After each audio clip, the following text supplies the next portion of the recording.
es un tema nuestro, es un tema que por fin está en la agenda de lo que la Argentina tiene que discutir y que debatir, y para ello está en línea Gonzalo Santos. Gonzalo es escritor, es docente. Ayer había un título muy intenso, muy provocador, y me alegro que así lo sea. La educación argentina es un simulacro. Gonzalo, buen día, ¿cómo te va? ¿Qué tal? Buen día, todo bien. Bueno, me comprometo, y no es un compromiso baladí, que vamos a hablar en algunos días más de tu trabajo autoral, que bien lo mereces. Yo voy a ser muy sincero contigo, te descubro a partir de este artículo, y me pareció realmente tus dichos no solo de una valentía cívica importante, sino disruptivos, porque vos abordás un tema que hasta ahora ha sido tabú decir en voz alta en la Argentina, que es la cuestión al respecto de la formación docente en nuestro país. Sí, sí, es un tema que a mí me parece preocupante y yo lo vengo señalando hace mucho tiempo. Es un tema que está invisibilizado en general en las discusiones educativas, que siempre giran en torno más o menos a los mismos temas, y esto que para mí es clave siempre está ausente, ¿no? Uh-huh. Bueno, es bueno que hayamos llegado hoy, por las razones que fueren, a poder debatirlo. Vos sabés que yo he contado aquí en reiteradas oportunidades que buena parte de esto comenzó cuando Antonio Cafiero llegó a la gobernación de la provincia de Buenos Aires. Mis hijos, que hoy son todos hombres grandes, estudiaban en una escuela pública, en la 22, y voy un día a buscarlos y la directora me llama y me dice: le quiero contar algo. Dice: ¿qué pasa? Mire, dice, la verdad no puedo creer lo que nos está ocurriendo. Vienen las inspectoras a decirnos que no puede haber repitentes, que no podemos discriminarlos y que tienen que pasar todos. Ahí yo comencé a seguir estos temas. Es la primera vez que estos temas se visibilizan en tantos años, pero está muy bueno plantear esto. Y cuando hablamos del tema de los institutos de formación docente, de tu experiencia, ¿qué es lo que vos crees que Bueno, hay que cambiar? sí, ese paradigma que vos señalás, el paradigma de la inclusión, que en efecto empezó más o menos, estas cosas es medio difícil fecharlas, pero empezó más o menos cuando vos señalás, podría decirse. Se exacerbó mucho durante las gestiones anteriores del kirchnerismo, y no solo en la secundaria, sino también justamente en los institutos de formación docente.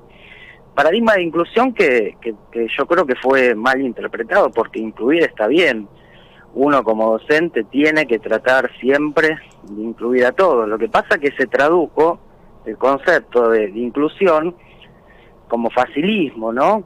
Es lo que señalaba recién, como aprueban todos, y si no, la responsabilidad recae siempre a priori en el docente, ¿no? Y eso pasa en los institutos también, en muchos por lo menos, lo cual es más grave porque reproduce después un círculo vicioso, ¿no? Son docentes que terminan teniendo el título sin tener quizás las competencias necesarias o los conocimientos necesarios, sobre todo en lo que tiene que ver con los conocimientos específicos de la carrera que ellos eligieron. Uh-huh. Hoy en los profesorados hay mucha materia pedagógica, por ejemplo, y muy poquitas materias específicas. Es decir, alguien que va a estudiar literatura en primer año, por ejemplo, tiene pocas materias relacionadas con la literatura, y muchas de esas materias relacionadas con pedagogía general, digamos. Con lo cual creo que terminan después careciendo de conocimientos específicos sobre sus áreas. Es decir, saben quizás cómo enseñar, pero le falta el conocimiento sobre el qué. No sé si me explico. Sí, totalmente. A ver, yo lo que creo de un docente, ha sido mi experiencia. El docente es un tipo que cuando entra te tiene que deslumbrar, te tiene que hacer sentir que él es el que te va a llevar. Si el docente tiene dudas, si no tiene la personalidad adecuada. Vos contabas algo que yo lo he escuchado de muchísimas docentes, el descontrol que se vive a partir de que se han roto los marcos de referencia, y entonces entras a un aula, lo describís tan bien que es vívido lo que describís, ¿no? Uno fuma, otro grita, otro está de espalda. En ese sentido, por algunas cosas que he visto, me da la impresión que no es una exclusividad argentina, pero bueno, nosotros vivimos acá y necesitamos que lo nuestro sea mejor, ¿no? No, por supuesto, esto pasa en muchísimos países de Latinoamérica. Bueno, a raíz de los libros que fueron saliendo me han llegado experiencias de todas partes, he leído también, pasa en Europa, o sea, hay problemas en la educación, está en crisis, digo, a nivel global, ¿no? Ujú. No solamente acá. Sí, sí, por Y, supuesto. y bueno, sí, es muy duro a veces dar clases y enfrentar todos esos problemas de los alumnos que bueno, en parte tienen también muchísimos problemas. A veces Ujú. cuando uno indaga las historias de cada uno, sobre todo en secundaria, y bueno, se encuentra con historias terribles frente a las cuales uno a veces no sabe muy bien qué hacer. Ujú. Digo, me han tocado chicos que venían de padecer situaciones horrorosas, y yo decía, ¿y qué le voy a enseñar a ese chico? Me voy a parar acá a hablar del Quijote, o sea, viene de ser violado por el hermano. Cosas así, terribles. Sí, sí, bueno, Y uno que hace como docente ahí, sí, ¿no? ¿Qué es lo que haces? bueno, esa no es la tarea del docente, eso requiere, ahí sí No, requiere de que el famoso pasa que el gabinete. Estado no llega siempre cuando, o donde tiene que llegar, ¿no? Ujú. Entonces, ahí vienen los problemas también. Claro. Y decime una cosa, ¿qué crees vos en tu experiencia que habría que hacer? Vamos al origen, con los institutos de formación docente.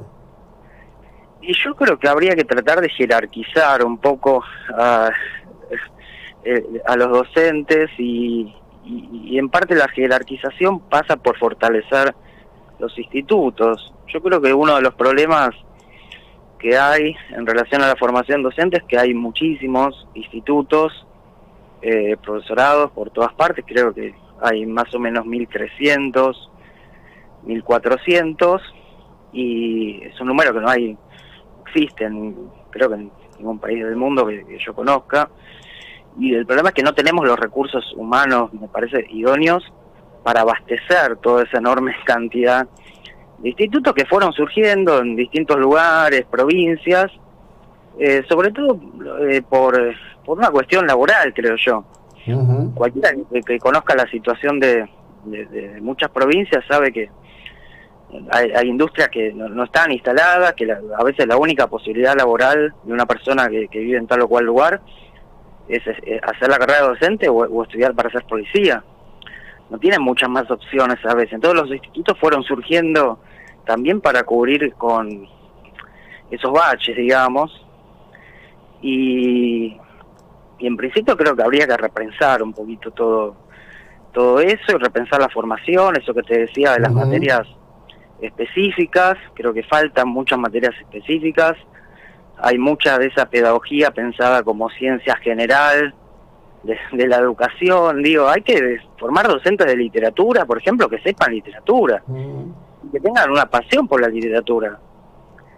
Yo no creo tanto en esa pasión por enseñar en términos generales, en términos abstractos.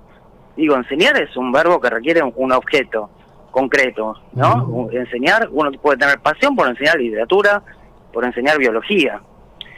Entonces yo creo que hay que trabajar un poquito más sobre eso, ¿no? Trabajar sobre la pasión, digamos, ¿no? Buscar que Trabajar lo... sobre eso, sí, sobre los conocimientos específicos Claro. que son los que van a generar después ese patos del que hablas, ¿no? Ujú. Esa pasión.